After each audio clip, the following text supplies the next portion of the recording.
नमस्कार. नानाजी देशमुख कृषी संजीवनी प्रकल्पाअंतर्गत परळी तालुक्यातील दगडवाडी या गावामध्ये आम्ही आलेलो आहेत.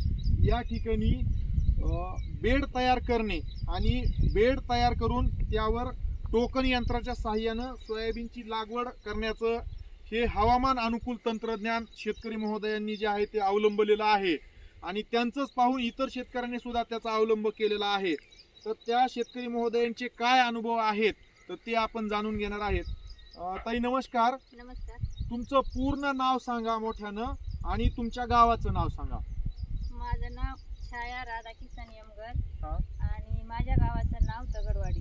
ओके. तर आता हे जे काही तुम्ही बेड तयार करता, सरी वरंबे तयार करता, तर हे मागील किती वर्ष झालं तुम्ही तयार करताय आणि ह्याच्यातलं किती अंतर आहे सरी वरंब्यातलं? सरी वरंबात 3 वर्ष झालं. बर. आणि हे मधलं अंतर 3 फुटाचं आहे. 3 फुटाचं अंतर आहे. ओके. तर आता मला ह्याच्यामध्ये एक सांगा की मागच्या 3 वर्षातला तुमचा काय अनुभव, म्हणजे 3 वर्षापूर्वी जे काही तुम्ही करत होतात तर तो काय अनुभव होता? तुम्हाला सोयाबीन किती लागायचं पेरण्यासाठी सामान्य पद्धतीनं आपण बैलानं?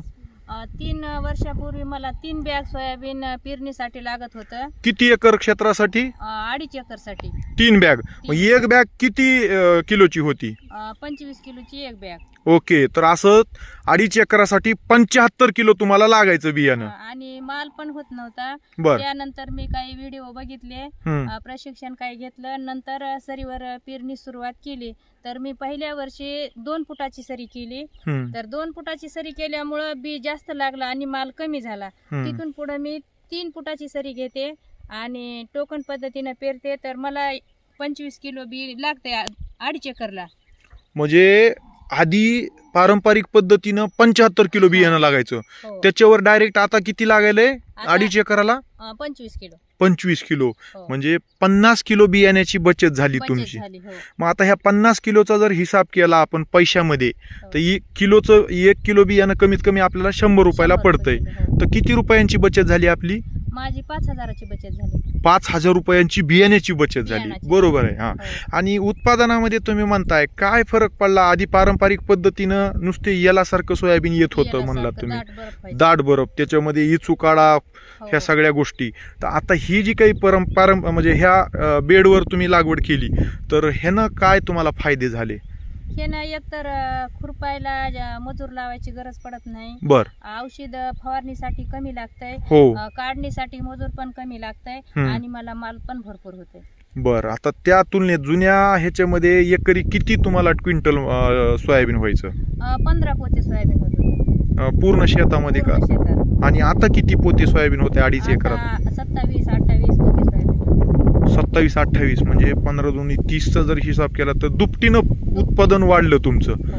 तर तुम्ही काय सांगाल, इतर शेतकऱ्यांना काय आवाहन कराल? इतर शेतकऱ्यांना बी असंच माझ्यासारखं सरीवर टोकन यंत्रानं सोयाबीन पेरा. एक तर फवारणीचे पैसे कमी लागतात, औषधाचा खर्च कमी होतोय, होय. खुरपणीचा खर्च कमी होतोय, नंतर काढणीचा खर्च कमी होतोय. बरोबर आहे. आणि फवारणी करताना सरळ धोपट चालता येते का नाही? सरळ चालता येतं. इचू पिढ्याचा अजिबात काही भीती नाही. भीती नाही.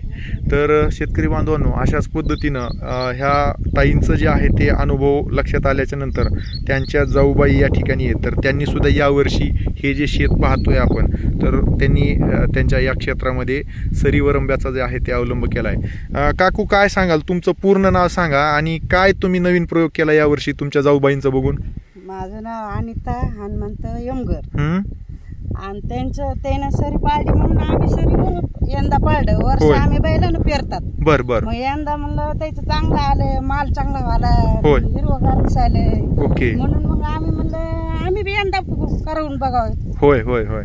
मग आता म्हणलं बघू आता इथून पुढे माल किती होतं किती नाही आपल्याला. म्हणून बरोबर आहे. केलं तसं. आणि मग बियाण्याची बचत झाली का नाही हा. तुमची? बचत एका बॅग मध्ये झालं. एकाच बॅग मध्ये. आधी किती लागायचं तुम्हाला?